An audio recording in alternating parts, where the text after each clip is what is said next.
Okay, hello there. It's Paul Green from the business community. We're doing another one of our regular Spotlight on interviews. And today I'm pleased to say I'm joined by Dr. AJ Yates. Good morning, AJ. Morning. So we're going to pick his brains a little bit and find out a little bit about how he's come to be where he is today. And then a little bit later, he's going to do a little bit of a sort of 3 to 4 minute solo performance and just sort of like talk to us about a particular issue in the sort of like mental health arena. So look forward to that a little bit later. So do you just want to introduce yourself, AJ, and let people know who you are and what you do? Yes, thank you for that. So I'm Dr. AJ, company, as you can see on the bottom, is AJ Limited, and I teach mental health courses, so mental health awareness courses and mental health first aid courses, either in company for businesses or open courses for businesses or individuals to attend. And I have a couple of other roles as well, one of which is I teach physical first aid for the local charity Milton Keynes Safety Centre, commonly known as Hazard Alley, and I do their courses there for them when we're allowed to, which in the middle of the pandemic is a little bit more tricky. But we have the mental health courses are now available online, which has been a big help in the current climate. Yeah, excellent. Yeah, I think it's very difficult to do anything physical in these times, isn't it? So how did you get to where you are today then? What was your journey that had you in this particular field?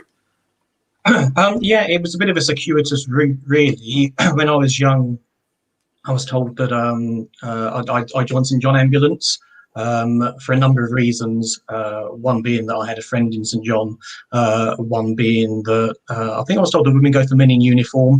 So I thought, all right, okay, but I've got an organised, yeah. See, you're laughing, which just like lets you know that there are different types of uniforms that women go for, and I don't know which is the best one, but I know that St John isn't it. But spent more than 4 decades going out at weekends, putting on the sexy outfits, touting for business, so standing in fields and waiting for people to fall off of things. So very much a kind of a physical first aid background, and through that I came into training and taught first aid for St John Ambulance. And then some years ago, and it's not been in the country that long, it's only just over a decade that mental health first aid has been a thing in this country. Mental Health First Aid England was set up as a community interest company, and when I found out about that, I was like, ooh, that sounds quite interesting. And maybe it's something that we should do. And I had an academic background in that area as well. Again, a very circuitous route. I had what Frank Skinner calls an intellectual midlife crisis, and my wife now calls an intellectual midlife crisis, where I thought I should get an education. So I did an undergraduate degree in herbal medicine, which was very interesting. But my master's was in medical anthropology, which is kind of cultural and social views of health and illness. And that kind of sideways step into the social sciences meant I had the opportunity to do my PhD, which was based around medical sociology and investigated women's lived experience of distress. So when women experience distress, what was that experience like for them, and what did they do to try and recover from their distress, especially if they felt their GP didn't have the answer and they looked at complementary therapies, self-care and those sorts of things. So that interest in that aspect of mental health combined with my training in first aid meant that when mental health first aid came along, it seemed an obvious route to go into. And so I was one of the first cohorts that St John Ambulance sent to be trained.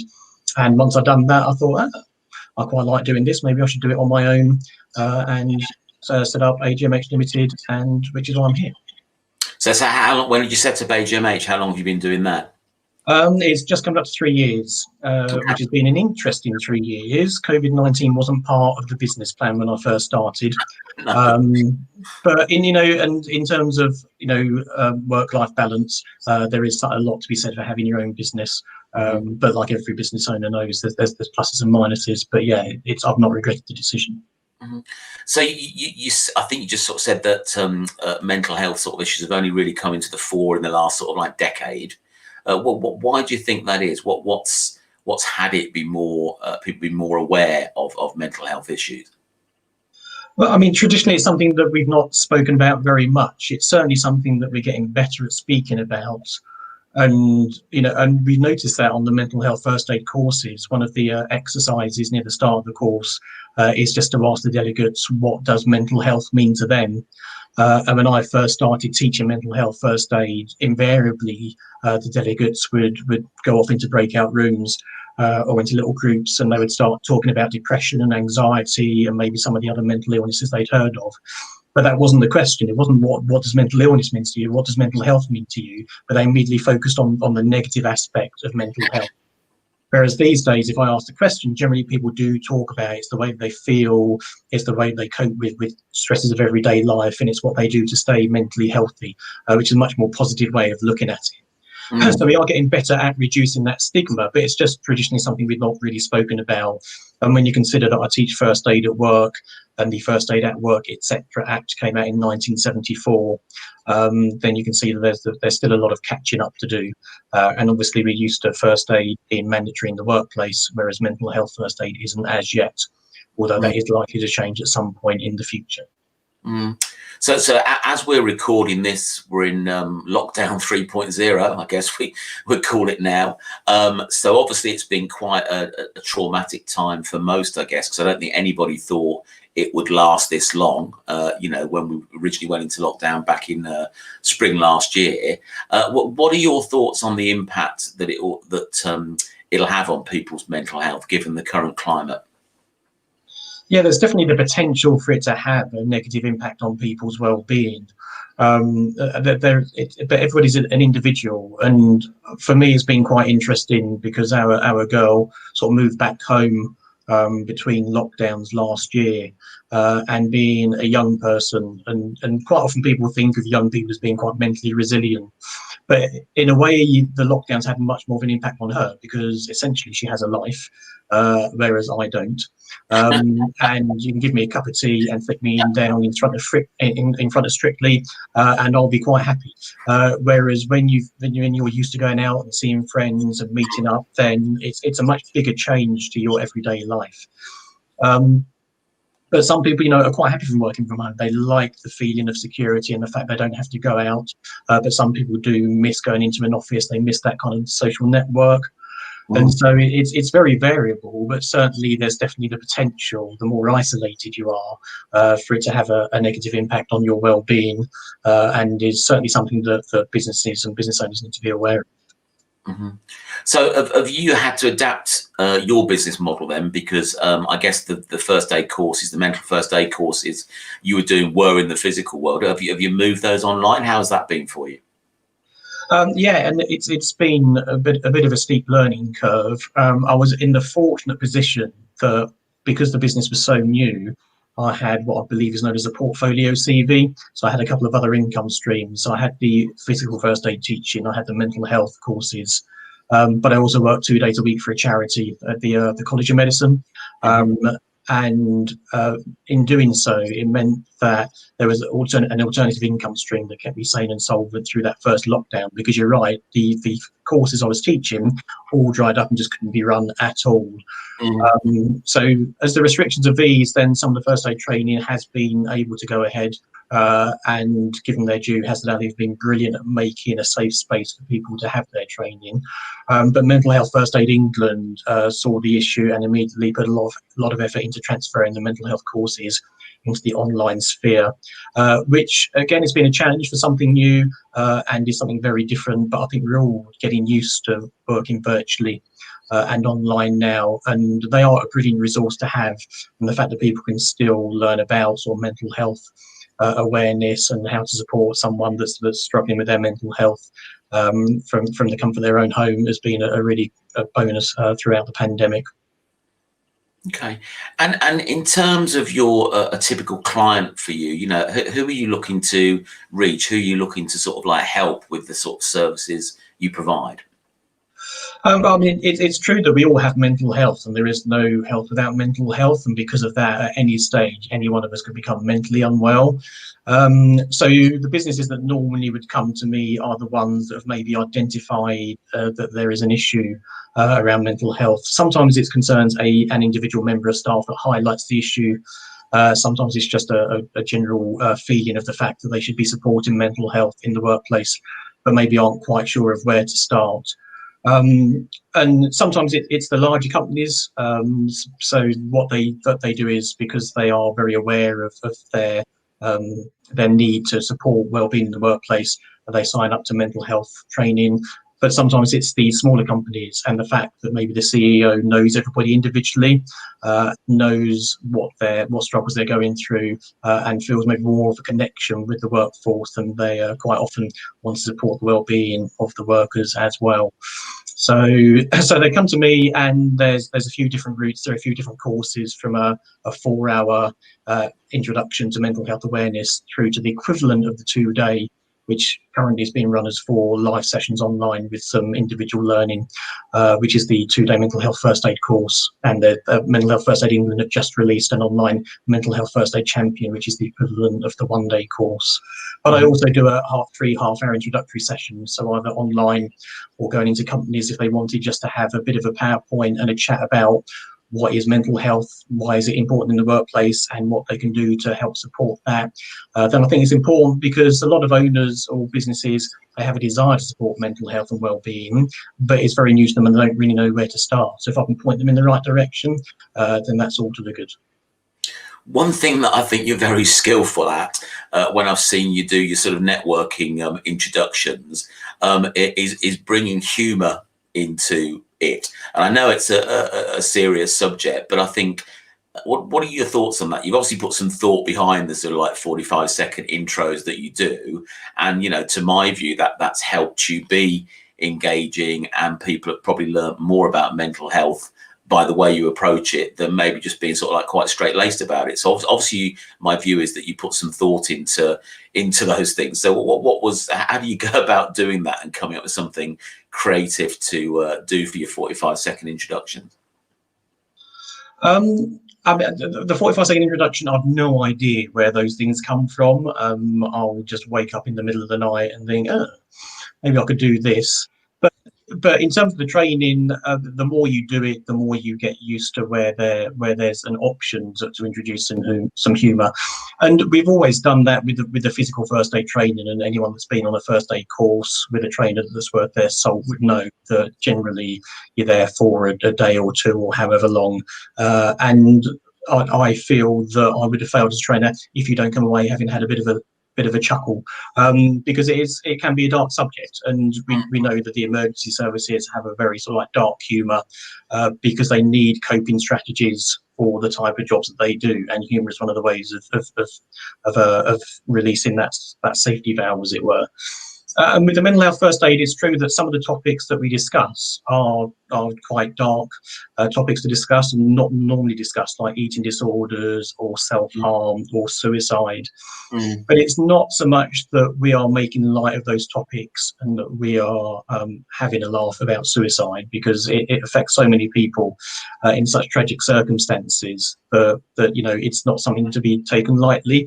But it is true that when you are interacting with people, we can still like have that. I only said the word banter then, which I absolutely hate some, so I've said it. But you can still have that interaction, and you can still have a bit of a chuckle. But quite often it's round about the course, and self-deprecating humour for me, I think is quite a good way of approaching courses, because if I poke fun at myself, then I'm not singling anybody out, but people then kind of get the vibe that they can join in, and generally do join in, and then start taking the mick out of me as well, which is absolutely fine.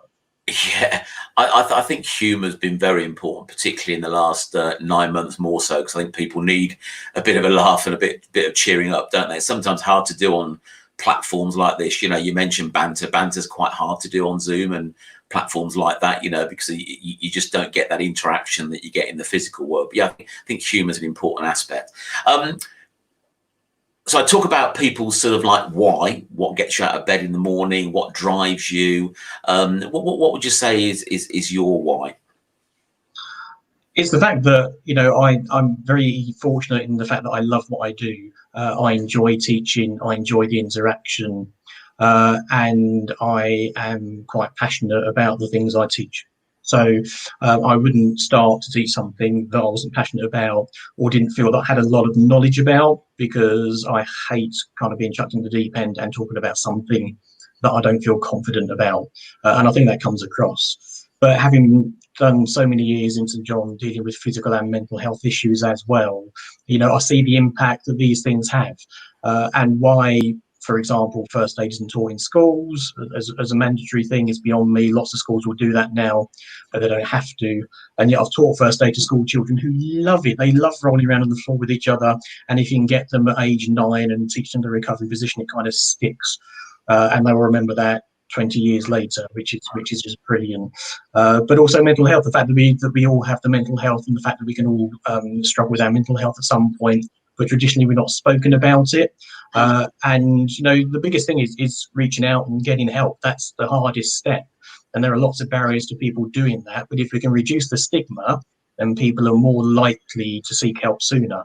And for businesses, I mean, that's really where one of the reasons why a lot of businesses will invest in mental health training is because it saves them money. Because if they have staff who are more mentally resilient and will speak out when they need help, then their levels of absenteeism go down, presenteeism go down, staff turnover goes down, and they save money by having a more mentally resilient workforce. So, there are lots of benefits financially, but having seen the impact on individuals and those around them, if somebody takes their own life, it's not just the person that's affected, it's the family, it's the friends, it's the colleagues, and in many cases will also feel personally responsible, that maybe they should have spotted something, they should have done something to help. And so those are the sorts of things that we discuss on the courses. Yes, it's a ripple effect, isn't it? It just doesn't affect people that are surrounded. So if people are feeling like they're struggling mentally at the moment, what sort of resources are out there for people? Are the sort of places that they can go online, or what would you say to people? Where should they start if they're struggling a little bit at the moment? Yeah, it's interesting that it's the sort of thing that we discuss on the courses, because there are lots of resources there. And as, for example, as a mental health first aider, your role is not to diagnose mental health conditions, because we know there are all different types of conditions out there. And psychologists and psychiatrists will discuss the traits that will make someone have a particular condition compared to someone else. And there's a lot of discussion. So we're not expected to be able to diagnose mental illness, but mental health first aiders can recognise when someone's in distress. So having these people trained is useful, because they can start to have conversations with someone that maybe doesn't want to open up. But another role of the mental health first aid is to signpost to resources, because they're not given advice, they're not going to cure the problem, but it's having those conversations and encouraging people and helping people to seek assistance. So in terms of seeking assistance, then quite often the GP is the first port of call, because I think we can all appreciate them, like we always do, but particularly now, we are incredibly fortunate to have the National Health Service. They are an amazing bunch of people doing an amazing job. And your GP is really important, because they can do a general health screen and look for both physical and mental issues, and can either help in terms of treatment or refer on to specialists. But there are also other things you can do. There are lots of fantastic charities out there that people can talk to if they're starting to struggle with how they're feeling. Samaritans, obviously, is one that springs to mind. And you don't have to be absolutely feeling desperate and wanting to take your own life to phone the Samaritans. They would much rather you talk to them when you're starting to feel low, and be able to support you so that you don't get to a crisis point, rather than you actually get to that point. But also there's something now where people can just go online and they can just Google IAPT and where they live, because improving access to psychological therapies, so IAPT, is designed to help people self-refer. So if you Google IAPT and where you live, then it will just bring up a list of people that are there to support people in terms of mental health, and you can self-refer. But also businesses as well. Many businesses will have an employee assistance program, and most employee assistance programs will have some sort of free, at the point of use, confidential support line.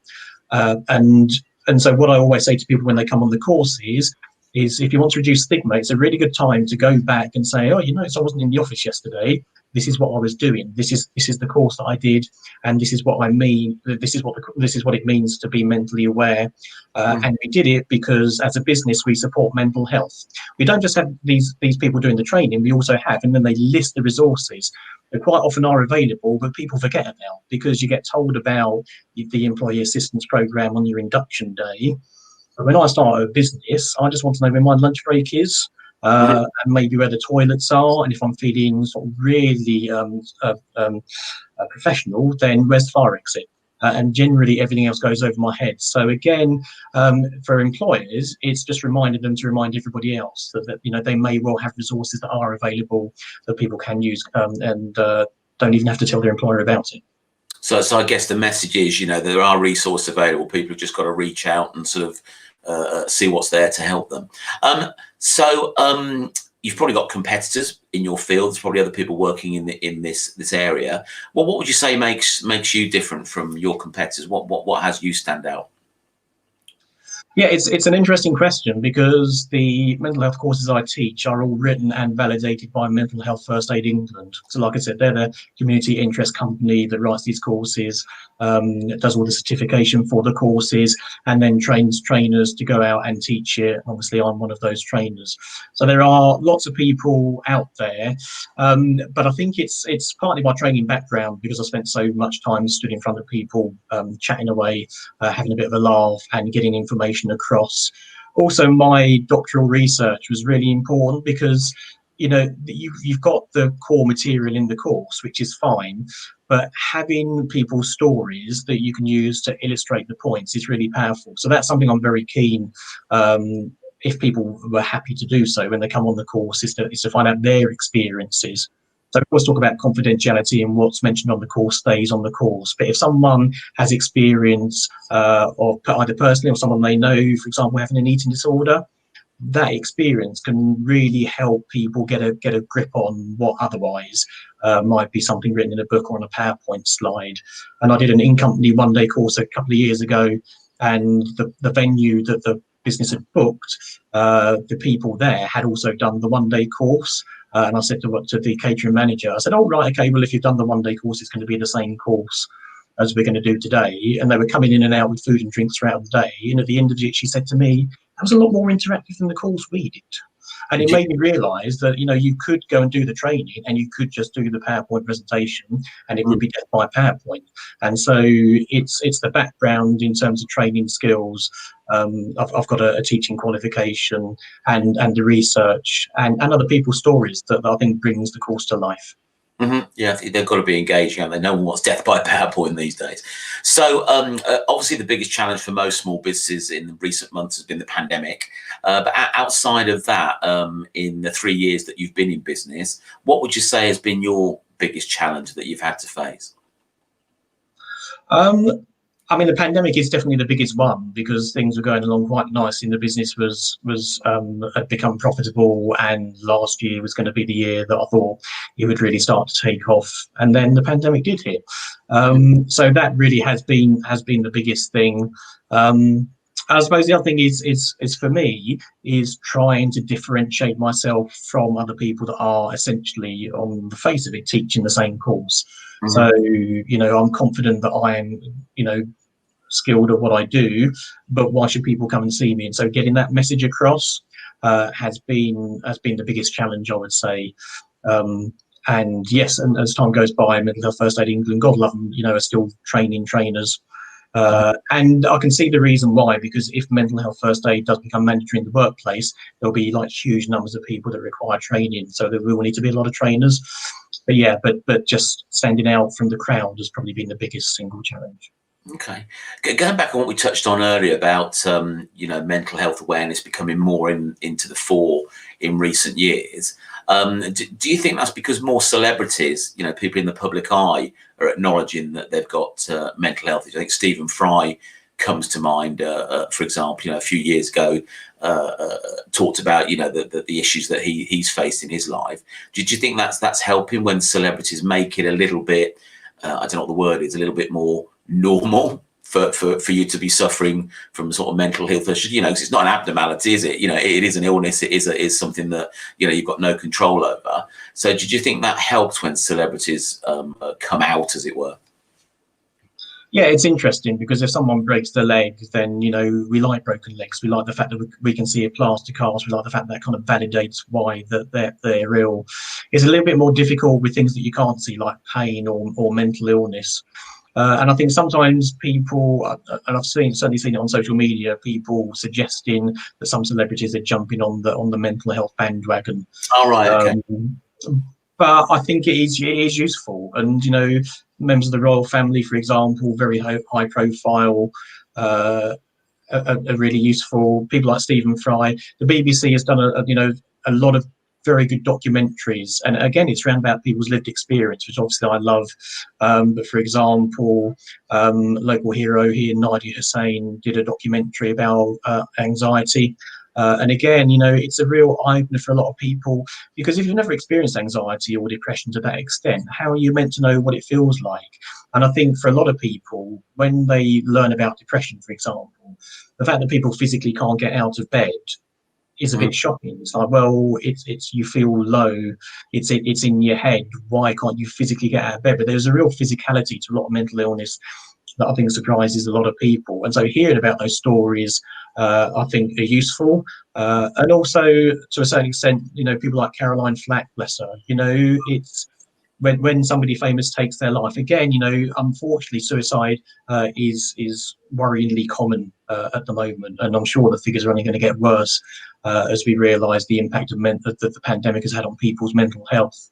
But lots of people won't know someone that close, and I think when someone they see on the TV and feel like they know, when something like that happens, like they take their own life, like Robin Williams or people like that, then it really does kind of like bring it home to them. Yeah. And I think it also helps them realise that it doesn't matter if you're sort of rich and famous and talented, and it looks like you have like the perfect life. Mental illness doesn't care, and it can affect anyone at any time, which again, it just helps get that message across. Absolutely. So you're kindly going to give us a little bit of learning from your repertoire. So I'm going to put you on solo camera now and just sort of really hand over to you, and see you back here in 3 or 4 minutes. So the floor is yours, AJ. Thank you. So one of the biggest challenges to supporting mental health in the workplace is stigma. And one of the things that businesses can do to improve mental health and wellbeing in the workplace is to reduce the stigma around mental health. And if people are starting to struggle, then they seek help sooner. And the sooner that people seek help, the better, because then the quicker the recovery, the less time they have off work. And ACAS are now saying that presenteeism costs businesses twice as much as absenteeism. So rather than people taking time off work, they are struggling on with things like mental illness. And rather than taking a few weeks or months off and coming back firing on all 4 cylinders, they are spending months, maybe years, struggling at 80% efficiency, because they're not really able to fully focus because of what's going on. So if you can reduce stigma and if you can get people to seek help, then there are some big gains to be made. So one of the things you can do that is obviously by engaging in training. So either the half-day mental health awareness training, the one-day mental health first aid champion, or the 2-day mental health first aider course. Because it's a statement of intent. It's the fact that you are supporting well-being in the workplace, but you are investing in training and people that can spot the signs and signpost others when they need help. But also there are other things you can do to reduce the stigma. So Mental Health First Aid England have got a really good resources page. So if you go to Google and if you put in Mental Health First Aid England resources, it will come up with the Mental Health First Aid England resources page. And there are lots of free resources there that anyone can download and use. For example, posters around depression and anxiety. So we're used to seeing normal health and safety posters in the workplace, but when you start sticking up posters around mental health and well-being, then it just starts to drip feed the fact that it's okay to talk about these things. And there are lots of resources there. And there are other resources for employers, such as what is mental health first aid and how do employers engage with mental health first aid in the workplace. So use the resources and also embed mental health within your work practices. So for example, if you do a return to work with someone, ask about their mental health. It doesn't matter if they were off because they broke their leg, partly because being off with a broken leg can still have a negative impact on someone's well-being. But also, if you ask absolutely everybody about their mental health, then they don't feel stigmatized. They don't feel like they're being singled out, and it normalizes mental health in the workplace and other processes as well. So employee appraisals at every appraisal, just ask how they're doing at work, how's their mental health, how's their well-being, and again, it just normalizes it in the workplace. So the more processes where you can make discussing mental health part of that day-to-day event, then the better it will be for everybody. And because they'll feel more comfortable about talking about mental health issues, then when they do start to struggle, they'll be able to talk to you and seek help sooner. Okay, thank you very much for that. So one final thing, given your experience, if you were going to give one top tip for a small business owner out there, what would your top tip be to them? It's very similar to what I just said. You know, it's embed mental health and well-being in the workplace. Just make it part of your everyday processes, like returns to works and appraisals. Definitely look at the mental health first aid resources page for Mental Health First Aid England, because the fact that you've got all these things that are free to download. Something I didn't mention in the 3 minutes was that there is a line managers resource. So again, it's just an online guide that is designed for line managers as to how to support mental health in the workplace, which you can contact Mental Health First Aid England and buy a book, but it's free as a PDF just to download. So just download it, have a read through. And if anybody has any questions, they're more than welcome to contact me. And like I say, I'll do the free half-hour sessions where it's really just sort of like 20 minutes of PowerPoint talking about mental health in the workplace and then answering their questions. And it's a good way of just starting that journey for companies that don't know how to support mental health and well-being. Yeah, I've just posted the generic site there for anybody that's watching this, and we could put it in the comments on the social media platforms as well, just so people have got access to it. Yes, and I think if you add a /resources to the end of that, that will take you to the right page. But like I say, if you just Google MHFA England resources, then you'll go straight there, and they're free. Perfect. Anything else to say, AJ? Otherwise, your ordeal is done here. It's not been an ordeal. It's been a pleasure. So thank you very much for that. I do appreciate being given the opportunity. I think what I would say is currently in the pandemic with the home working, it is putting a strain on a lot of people's sort of mental health and well-being. So in terms of the individual, just remember that we all have a stress container and we all have different size containers, but at the moment there's a lot of stress going into that container, and if it starts to overflow, you'll really struggle. The secret to managing your stress container is to open the tap like a little safety release valve, do the things that make you happy and try and embed them into your processes every day. So whether that be fake commuting, so you get up in the morning and you do go for a cycle, you go for a walk before you start work, if it's having a bit of a decompress at the end of the day, if it's setting up your workspace so it's very distinct and separate. There are lots of useful resources online, but do be aware of that. And when you work with someone, and you're looking out for mental health issues, change is the important thing. So if it was a meeting at work, someone who's normally very outgoing and bubbly might become very withdrawn and quiet. Why the change? And it would be nice to have that conversation. Now, when we're working remotely, it is more difficult. If you suddenly find that someone isn't replying to emails, if they're not turning up to Zoom calls, or they're turning up and they look like they're not taking care of themselves, then just ask the question. Because if you do it in a sensitive way, which is one of the things we discussed in the mental health courses, then it's rarely going to be received in a negative fashion, because people are just grateful that someone's noticed something and genuinely cares about them. And it's difficult to get a negative response or to give a negative response to someone who is genuinely concerned about your well-being. Now, I'd reiterate that, from in the networking scene, a few faces have sort of like disappeared. And I think, my message is, reach out to those people.